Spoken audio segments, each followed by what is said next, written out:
Every weekday morning at Jefferson Elementary in a quiet Ohio town, the lunchroom filled with the same sounds, plastic trays sliding, kids laughing, milk cartons popping open. For Emily Parker, a second-grade teacher, lunch duty was usually the calmest part of her day. Until she noticed Lily. Lily Thompson was 7 years old, small for her age, with light brown hair always tied in the same loose ponytail. She was quiet, polite, and almost invisible in a class full of louder children. Emily had noticed her kindness before, how she helped others pick up pencils, how she waited patiently at the end of the line, but that Tuesday, something felt different. Emily watched as Lily sat down with her lunch tray. It wasn't much, a peanut butter sandwich, apple slices, and a juice box.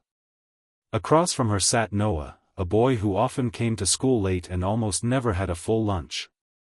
Emily had quietly reported it once, but nothing had changed. Without saying a word, Lily unwrapped her sandwich, broke it in half, and gently pushed one piece toward Noah. Then she slid the apple slices closer to him too. Noah hesitated.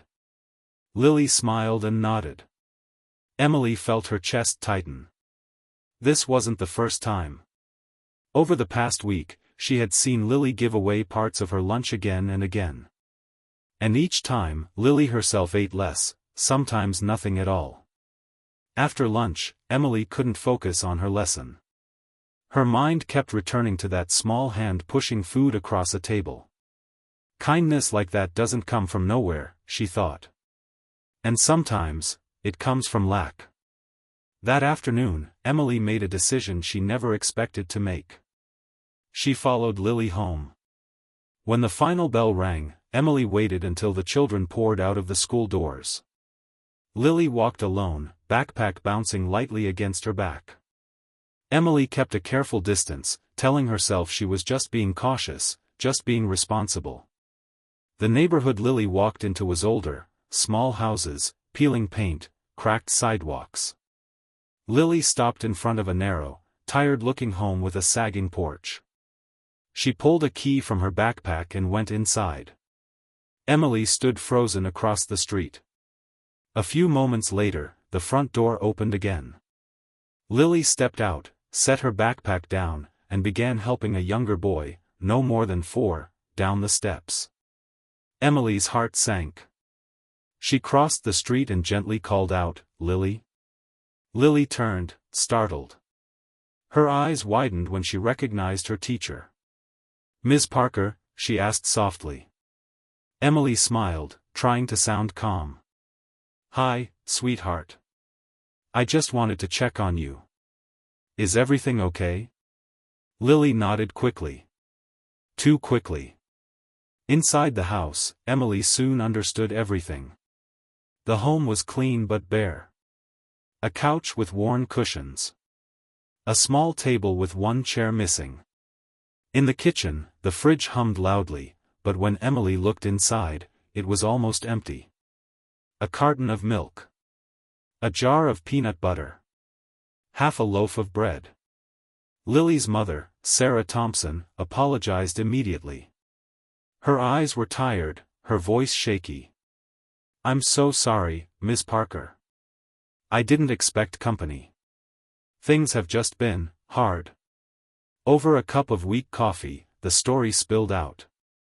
Sarah had been a single mom since Lily was 3. She worked 2 jobs, one cleaning offices at night, another part-time at a grocery store. Recently, her hours had been cut. Rent was overdue. Food stamps had run out faster than expected. Lily, sitting quietly at the table, finally spoke. "I give my lunch away because Noah's hungry," she said simply. "And sometimes I'm not very hungry anyway." Emily felt tears burn her eyes. That night, Emily didn't sleep. The next morning, Emily arrived at school early. She spoke to the principal. She contacted the school counselor. She quietly started making phone calls. By the end of the week, things began to change. Lily and Noah were enrolled in a free lunch program, no questions, no paperwork delays. A local food pantry delivered groceries to the Thompson house. Another teacher donated gently used clothes for Lily's little brother, Ethan. But Emily didn't stop there. She helped Sarah update her resume. She connected her with a friend who managed a daycare center looking for reliable staff. Within a month, Sarah had a stable job, with regular hours and benefits. The day Sarah received her first full paycheck, she cried at the kitchen table, holding Lily's hands. "We're going to be okay," she whispered. At school, Lily still shared. She still smiled quietly. But now, she ate too. On the last day before winter break, Emily watched Lily open her lunchbox. Inside was a full sandwich, fresh fruit, and a small note written in shaky handwriting. "Thank you for helping us. Love, Mom." Emily turned away, wiping her eyes. Sometimes people think kindness has to be loud to matter. That it has to be big.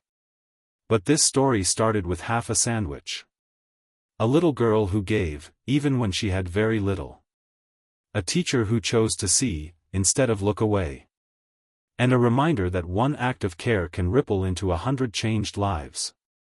If this story moved you, please like the video and subscribe to the channel. Your